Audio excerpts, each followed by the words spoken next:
I'm guessing that at some point you have found yourself on a carousel, or at least you've watched it move at the mall or something like that. And hopefully you notice that the motion of the carousel horse is very different from a real horse, in that the carousel horse moves along in a circular path around a fixed axis.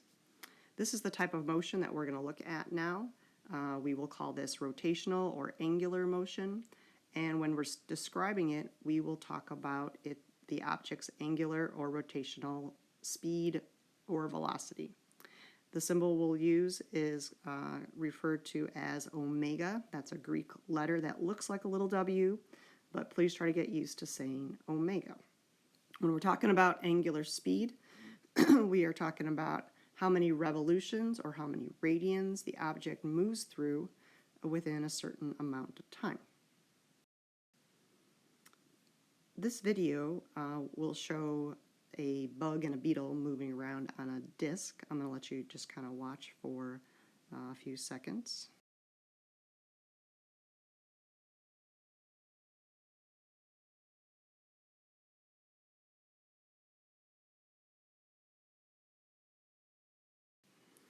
So I want you to notice that the bug and the beetle do move along different paths.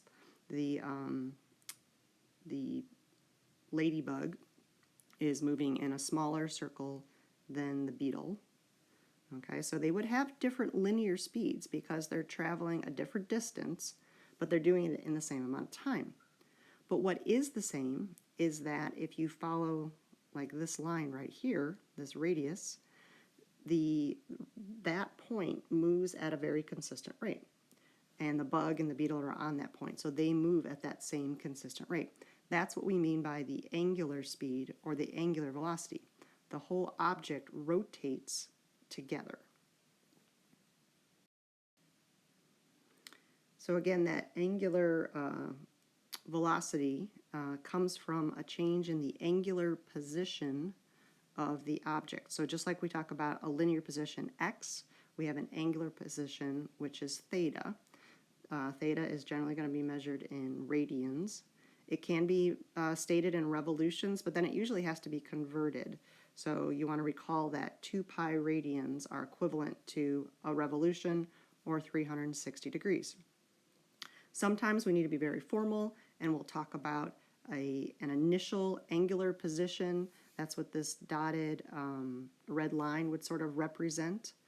But in other cases, we get a little more informal. Consider that to be our 0 point, and our angular displacement and our angular position end up sort of being the same thing. But the angular displacement is definitely this angle that is swept out as an object moves from one radial position or one angular position to another angular position while staying sort of at the same fixed point on the radius. Again, angular speed is designated as omega. Our standard unit is radians per second. So just like linear speed is meters per second, angular speed is radians per second. And sometimes we see revolutions per minute in our problem solving or in our real life situations, and so we have to be able to convert that. Angular velocity is also going to have a direction, just like linear velocity has a direction. The angular velocity is described, though, in a little bit different of a way in terms of its direction.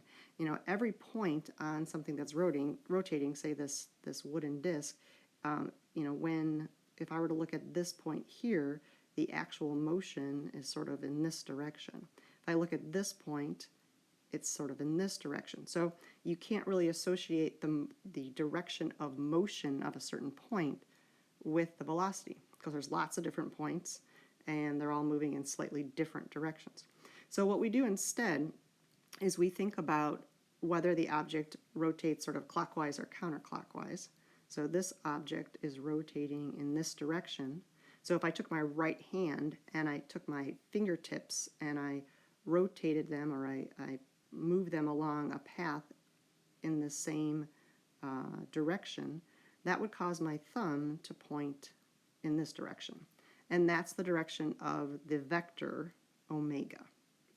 In the opposite way of thinking, if my object is rotating like this, kind of a counterclockwise direction, or I guess clockwise maybe, I don't know, in this situation, my fingertips would, move along this path and point in the direction of that arrow, and that would cause my thumb to point in this direction.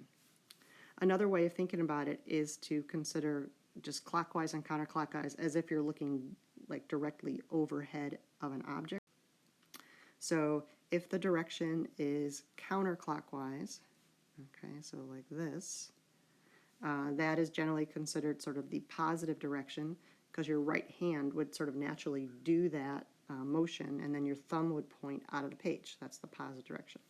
And my arrow is drawn wrong here. Let me fix that. If I'm talking about the clockwise direction, then in order to do that, you have to kind of flip your hand all the way over to get your fingers to move in that direction, and that causes your thumb to point into the page. That would be the direction of the angular velocity vector.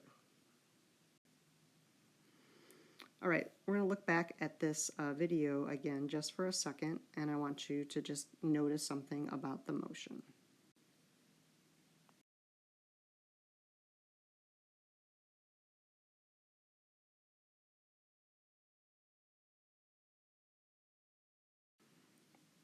All right, so hopefully you're noticing that it's sped up. Okay, and so there's an acceleration associated with that, but it's an angular acceleration that we're really focusing on.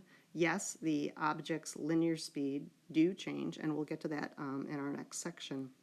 But what we want to notice is that the ladybug and the beetle move together, and they increase their angular speed together, and so there's a consistent angular acceleration for all parts of this disk. So angular acceleration, of course, needs a symbol to represent it. A is sort of our linear acceleration. So we use the Greek letter for A, which is an alpha. I'm going to redraw that here because when you draw that on or you write it with a font, sometimes it does actually look just like a regular A. So you got to really be aware of what is being said here. That's not an A, that's this alpha symbol. Kind of looks like a fish. That's usually what my students say.